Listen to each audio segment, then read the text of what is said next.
Hello အားလုံးပဲမင်္ဂလာပါဒီနေ့မှာတော့မန်ယူပရိသတ်တွေအတွက်စိတ်လှုပ်ရှားစရာပွဲတစ်ပွဲပြန်ရောက်လာပါပြီမနက်ဖြန်မှာတော့ Michael Carrick ရဲ့ Manchester United အသင်းဟာစပိန်ထိပ်သီးကလပ်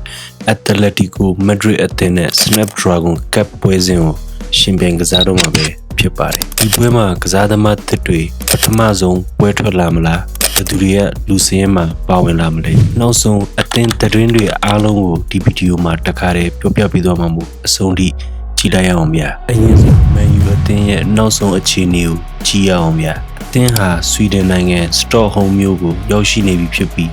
ပွဲအတွက်အင်အားကောင်းတဲ့လူစင်းနဲ့ခရီးထွက်ခဲ့ပါတယ်ပရိသတ်တွေအားလုံးအထူးဆောင်ကြည့်နေကြတာကတော့အသင်းတစ်ကိုရောက်လာတဲ့ကစားသမားတစ်တွေရဲ့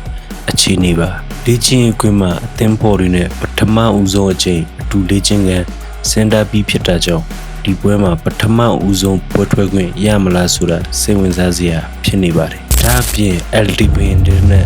အမတ်တီယာတို့လည်းဒဏ်ရာနဲ့ပြန်လည်သက်သာလာပြီးအသင်းနဲ့အတူ pre-season လေ့ကျင့်ရေးကိုပြန်လည်ပါဝင်နေပြီဖြစ်ပါတယ်တစ်ဖက်က Atletico Madrid အသင်းဘက်မှာလည်းပေါ်ဆာလို့တော့မရပါဘူးDiego Simeone ရဲ့အသင်းဟာပုံမှန်လိုပဲခံစစ်မာချောပြီးတံမြန်တိုက်စစ်အလွန်အနေရရှိတဲ့အသင်းဖြစ်ပါတယ်အသင်းသစ်ကစားသမား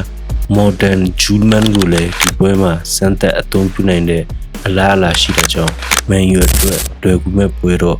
မဟုတ်ပါဘူးဒါပေမဲ့မန်ယူအသင်းကတော့ Rosenborg ကိုပြက်အနိုင်ရပြီးယုံကြည်မှုကောင်းနေတဲ့အချိန်ဖြစ်တာကြောင့်ဒီပွဲမှာလည်းခြေစွမ်းကောင်းကိုဆက်မြင်ရဖို့ပရိသတ်တွေမျှော်လင့်နေကြပါတယ်ဒီ Snapdragon Cup ပွဲစဉ်ကိုဆွီဒင်နိုင်ငံ Stockholm မြို့က